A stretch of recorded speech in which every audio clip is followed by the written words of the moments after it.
I stopped with the physical and went into the metaphysical because I was gaining much more healing much quicker than I could by sitting in a therapist office every week going, yeah, that's what happened. Hey everyone. Thanks for tuning in today. Welcome to the Vibrant Soul Society, the conversations. Today we have a vibrant soul here with us today, Tawana Evette. Welcome to the conversation, Tawana. Thank you for having me here. Who is Tawana? Tawana just found out who she is. 2.5 years ago, I would have said, oh, I'm a mother, I'm a wife, I'm a grandmother. But Tawana is an intuitive healer. Tawana is a psychic medium. Tawana is a spiritual guide. And that is me. I happen to be a mother and a grandmother. Very proud of both of those things, but that's not who I am. Go back before when you only knew yourself as the mother, as the human before the vibrant soul that we usually wake up into who we really are. Before that, Yes. it's where life gets interesting. I went through a lot of terrible trauma as a child, things that no child should have to experience. It rolled over into my adulthood, making poor decisions in the people that I kept around me, people that I married. Tawana was a mask.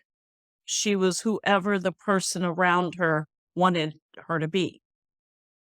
Inside, she was screaming to be herself.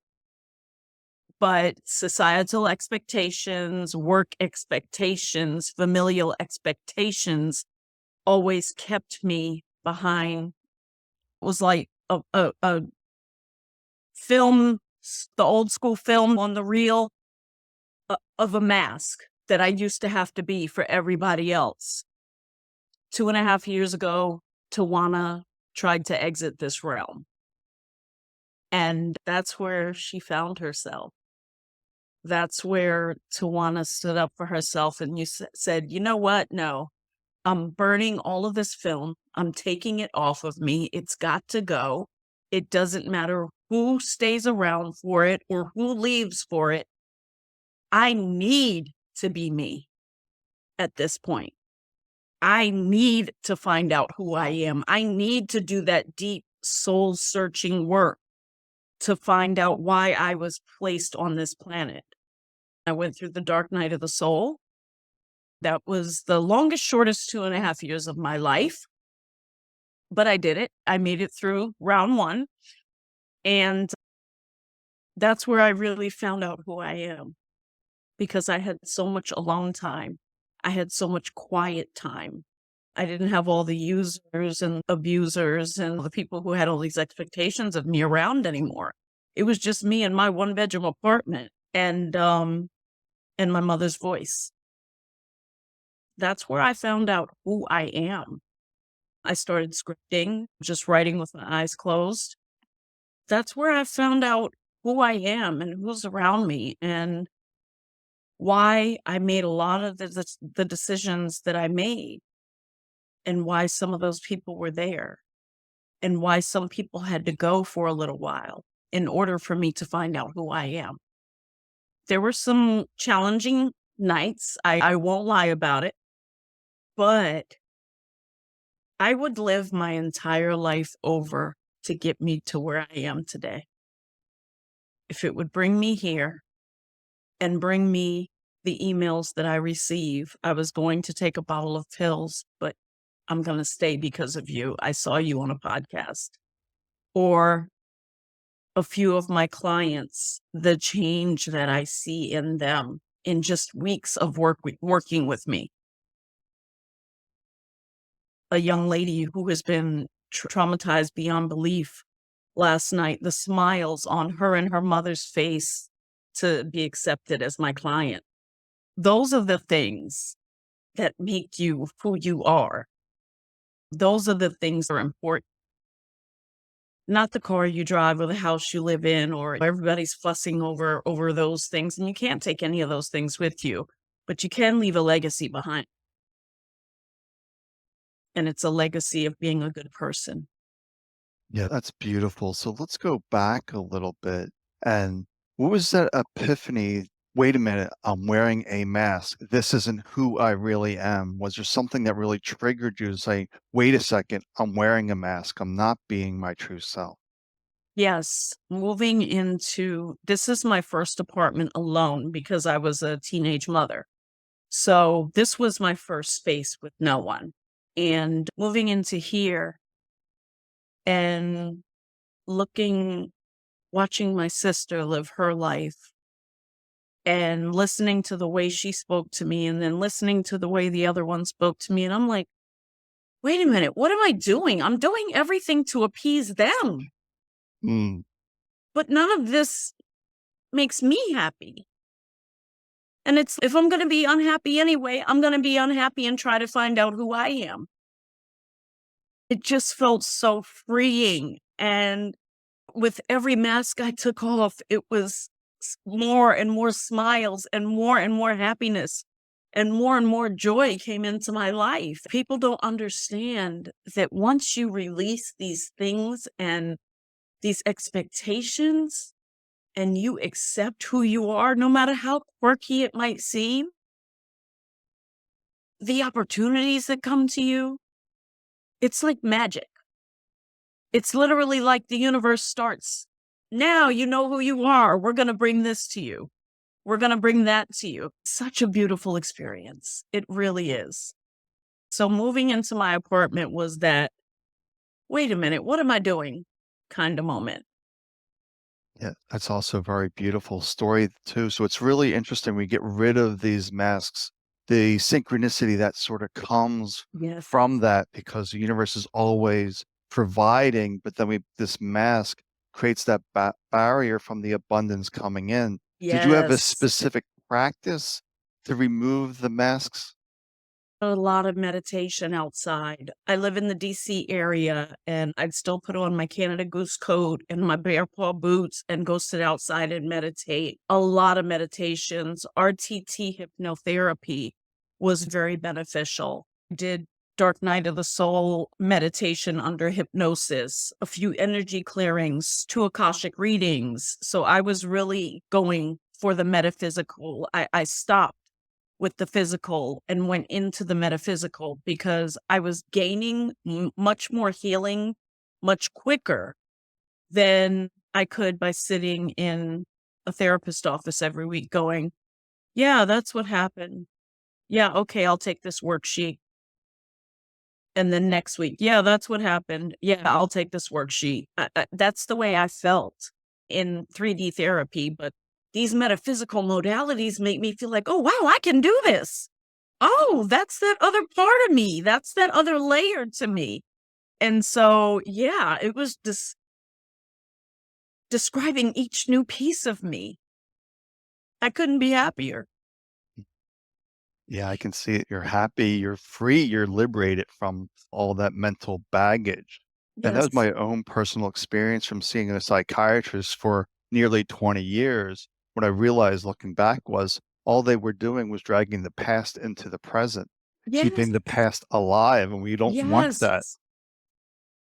No one wants and that's what I tell people when they ask me about these different modalities. I said, for example, the mandated therapy that I had when I did attempt to exit this realm, every week it was, okay, so why did you do this?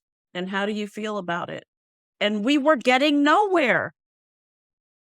But that RTT hypnotherapy session, we went back to my soul contract and I felt empowered.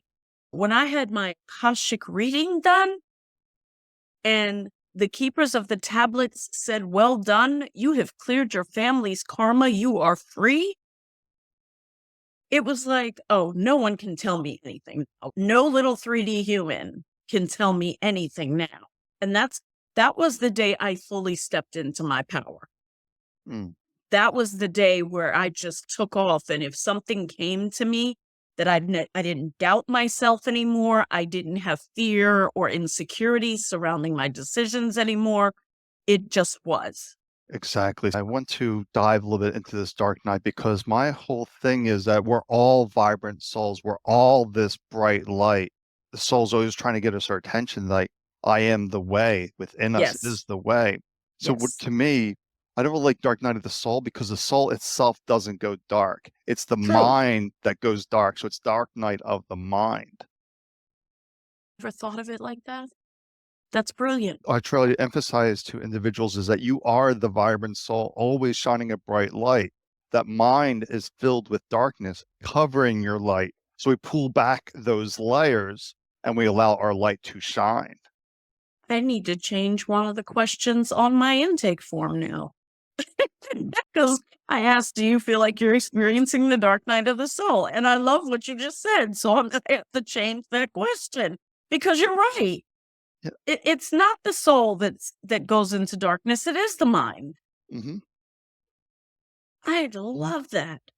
Yeah. And the more you start uncovering those onions, those debris, The the lay. darker it gets at times. Yes. It just starts Yes. to build up all this emotional debris that needs to be cleared out. Yes. Oh gosh, I love that. And even if you think of sometimes you go to the grocery store and you get an onion, there'll be dirt even into some of the, oh my goodness. You like that is such an epiphany. I love that. I love that. May I use that on my intake form? Sure, absolutely. Because Thank you. one of the things I'm trying to do away with is spiritual myths, because it's a spiritual myth that the soul goes dark, and it's no, our soul is the light itself. It can never go dark, I and it love can never that. be penetrated by the dark, because it is source energy within us. It is. I'm familiar with this hypnotherapy that you went through, but it sounded like it really uncovered some of that debris and cleared that out. It not only uncovered and cleared it, it helped me to look at it differently because the RTT, rapid transformational therapy, is what it's called. And there's not a lot of people in the US that are certified to do this. And they take you back through certain traumas, certain periods of trauma in your mind, back to the soul contract. And they help you to not love the experience, but love the part of you that helped you to survive that experience instead of pushing that part of you away. And what mine also did is it opened up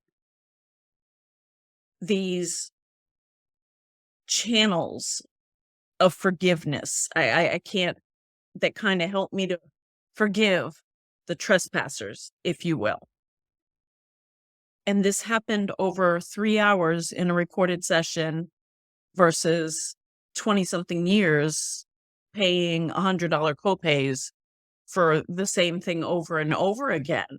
Mhm. And I felt empowered now that I knew those parts of myself were A, lovable, and B, not my fault, and C, I could forgive everybody around me. So I wasn't trudging this unforgiveness, this hatred.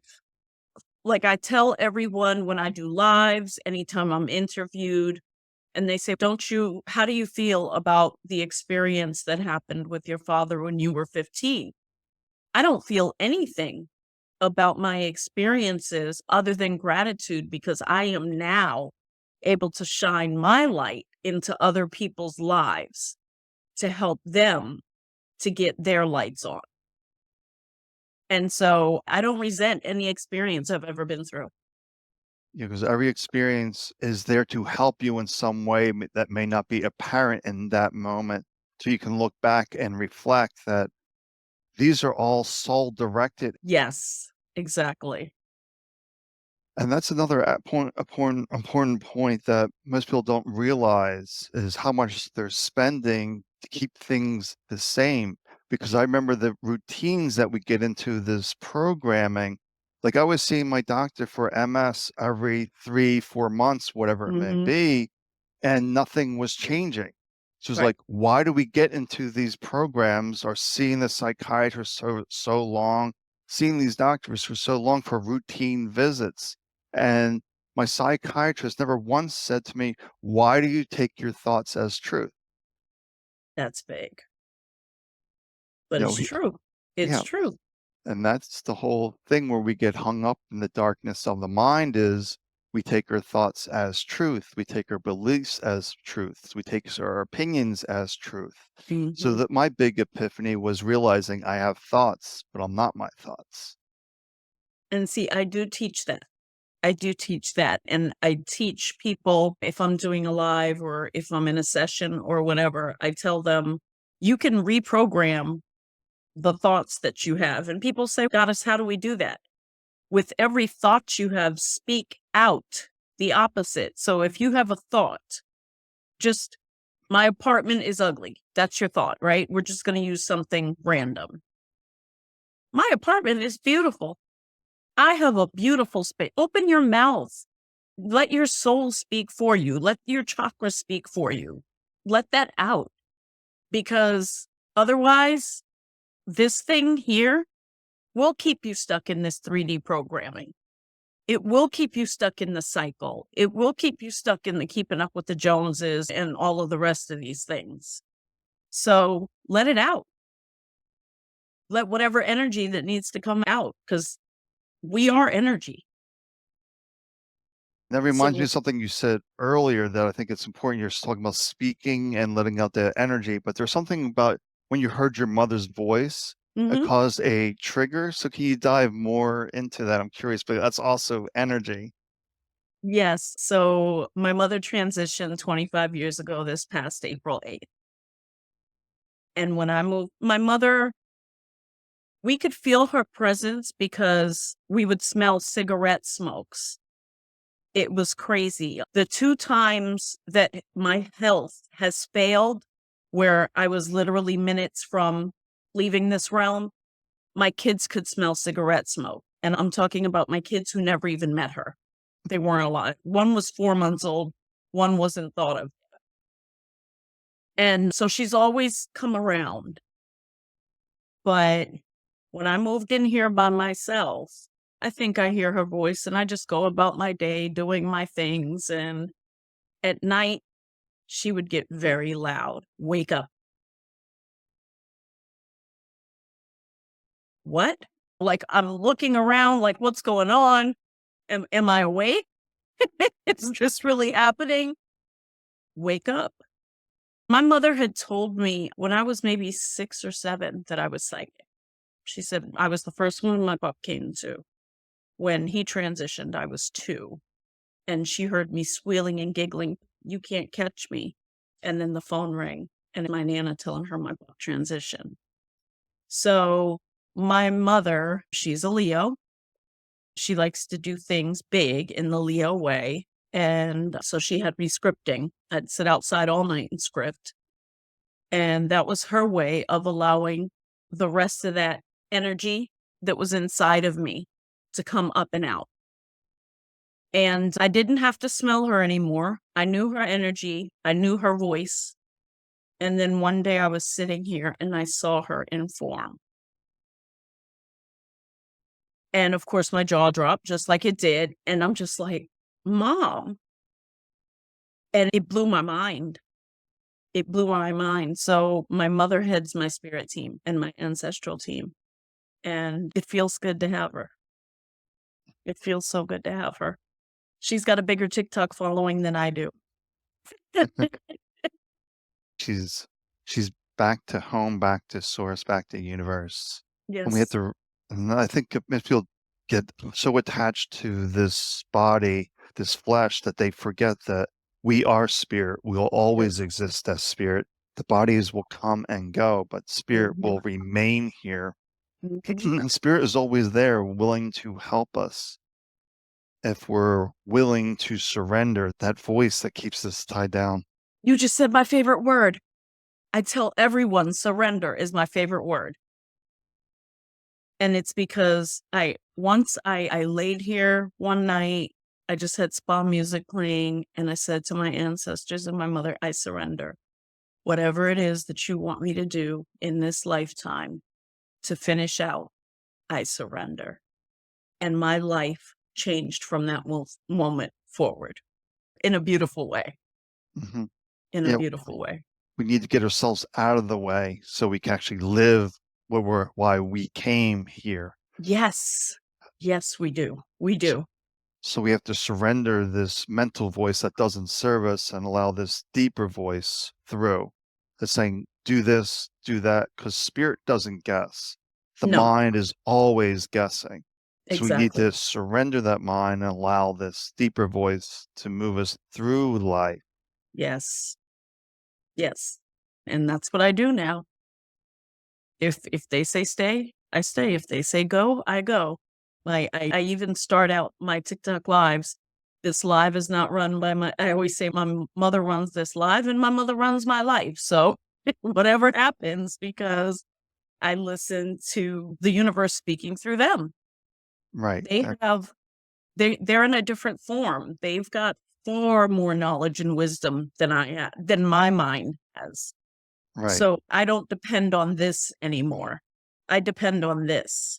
This is where I feel them. That's where they speak from. Right, because we're connected to all that is. Yeah. We're always connected in that spiritual space that has the universal perspective. It can see all things. Mhm. And we're always taught to figure things out. And no, there's nothing to figure out. All the answers are within us. If we Yes. can surrender the mind and hear the answers, we can know our way forward. Yes. I agree. So, how are you helping individuals now?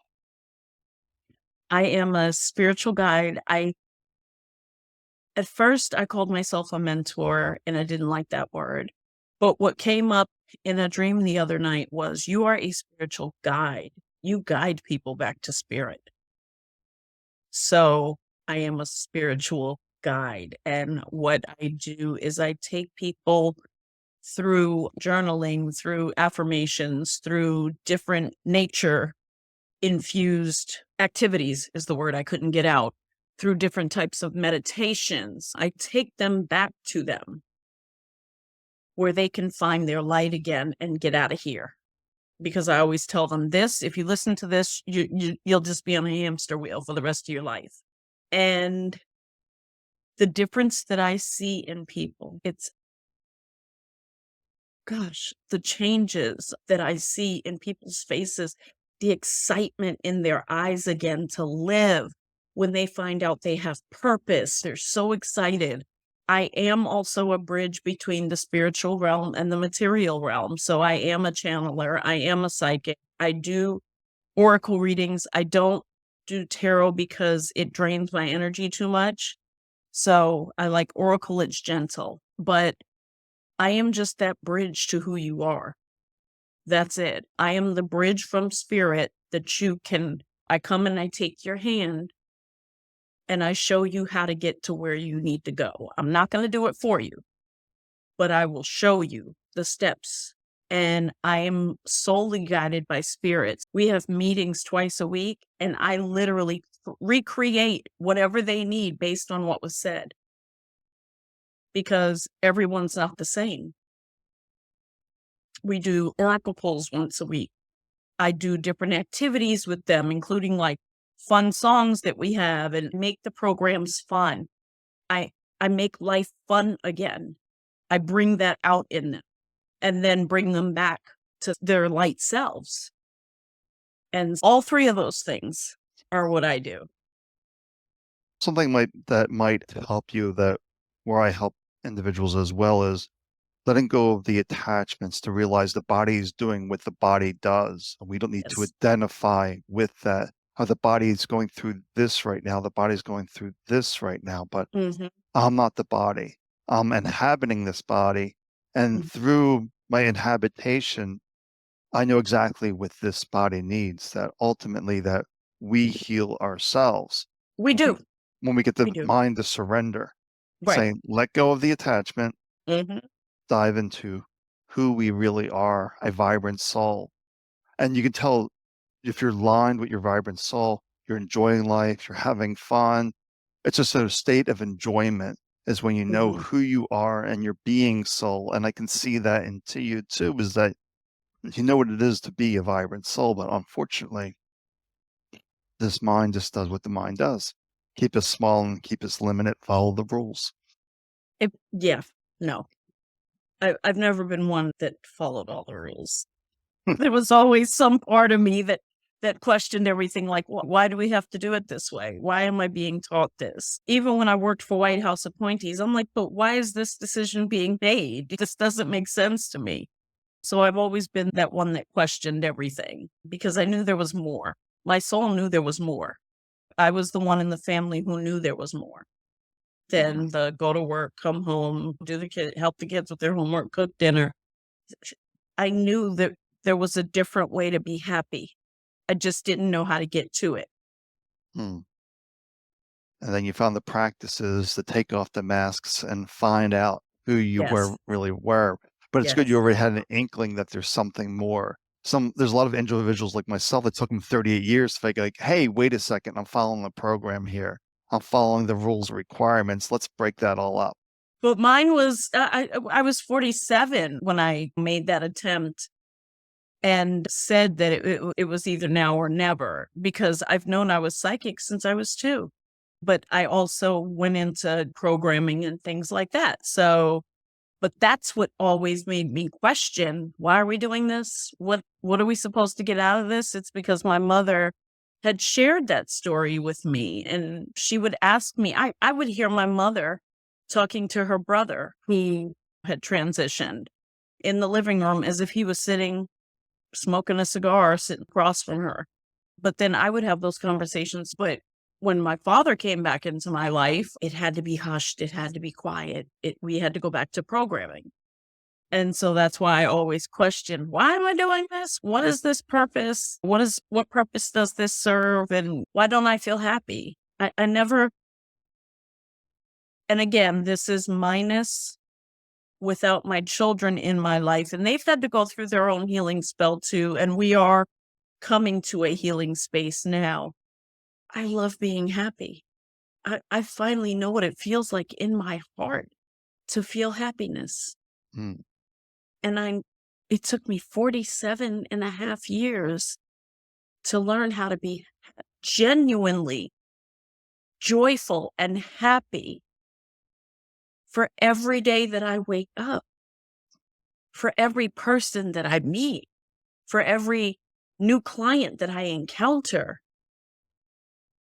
I am genuinely happy. Mm. My daughter, who has my grandchildren, my sister had surgery before I had my last back surgery. So hers was June, mine was July, and my daughters surprised her. And I was at my house and I got a text message. And at first I was scared because first I heard my daughter's ringtone and then I heard my sister's, and I'm like, okay, the line goes to something has to be wrong because your children haven't spoken to you in over a year. And it was, the kids surprised me. Your grandbabies want to see you. And you want to talk about somebody who got in the shower quick, fast, and in a hurry and drove like a bat out of HE double hockey sticks.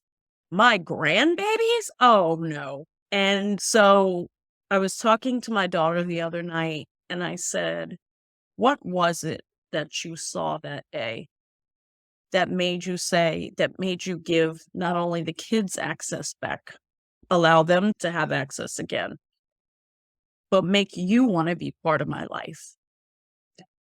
And she says, Mom, you're totally different. You are not Mom from 2.5 years ago. She said, what I saw was it didn't matter how much pain you were in.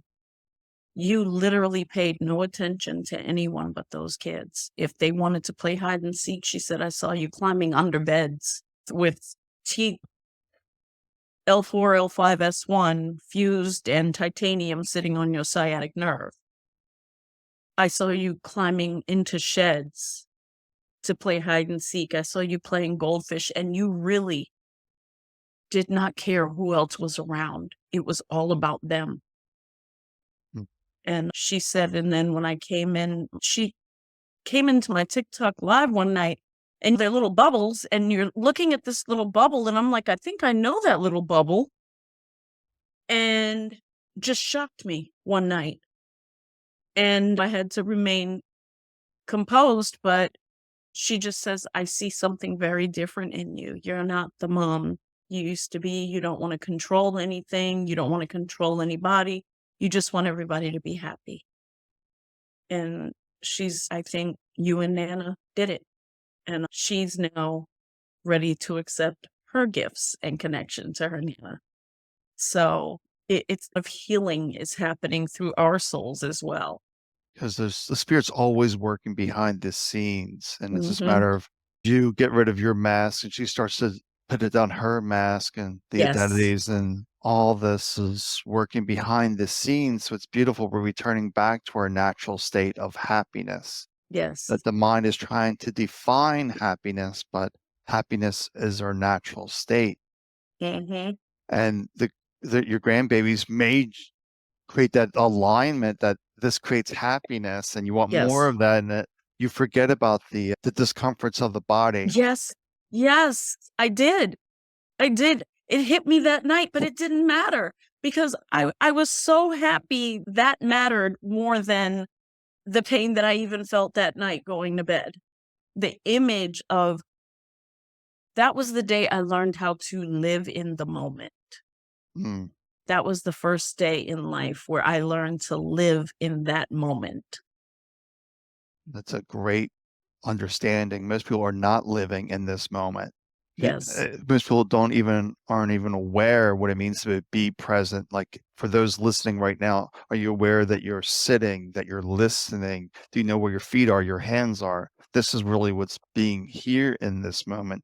Usually we're in the Yes. mind dragging the past into the present or Mhm. future Mhm. guessing. We're not really here. And when you're playing your grandbabies, you were here in this moment, enjoying Yes. them, and the body needs to dissipate and fade Yes. away when that happens. Yes. You are very correct. It didn't matter. Yeah, it doesn't matter when you're here in this moment, the needs of the body get suppressed. It's really interesting. So that's exactly what you experienced with the grandbabies. They brought you into that state of being fully here in this moment. And they were your teachers. They're saying, Yes. hey, you're not really being here in this moment. What's going to help you get there? Ah, Yes. grandbabies. Yes, definitely. They can get me to do anything, those 2 little ones. Uh, That's perfect. It's beautiful. So there's always these teachers around us, but usually we're too occupied in our own drama and our own stories. Agreed, agreed. Wholeheartedly. So how can people find you? It sounds like you have a pretty big TikTok following. So it's under Black Butterfly Goddess, they would find you and your Yes, I websites. am Black Butterfly Goddess everywhere. So blackbutterflygoddess.com, Facebook, Instagram, TikTok, Twitter/X, whatever you wanna call it, everywhere. I am Black Butterfly Goddess. So how did that name come to be? What decided that that was my name? That's how I'm going into the world. Butterfly, first of all, they've always been a thing for me. I've always loved butterflies. I even have a tattoo of one on my back, but I took the butterfly as that transitional 2.5 years that I had in digging out of digging my soul out of the darkness of my mind. So for me, it was like being in the cocoon stage where they turn into caterpillar turns into mush and then is reborn as this beautiful, light-hearted being one day. I don't like the name queen. I can't say what it originates from online, but if anybody looks up the original word and what it means, it's not favorable. So I like goddesses because we are co-creators with God, with our souls are co-creators. And I chose the black butterfly because it is rare. But then I found out that it means black butterflies mean your ancestors are with you. Hmm. I found that out a couple of weeks ago and was completely blown away. So that's where Black Butterfly Goddess came in. Yeah, there's no mistakes. No. So you were given that name and you didn't really know why at that point, but Mm-mm. there's spiritual teams always doing something, working on something that we're unaware of. We just follow along, just trust. Exactly. All That's right. that surrender again. Yes, once again, it's just surrendering and allow this deeper essence to come through. And I think the butterfly is a great example of transformation that we all face all this darkness and we have Mhm. to tear it all down and Mhm. rebuild ourselves back up into who we really are, this perfect, beautiful, vibrant soul. Yes. So thank you for joining the conversation today. It was really lovely to have you here and sharing your insights and your wisdom with the other vibrant souls listening to this. Thank you so much for having me. It's been such an honor.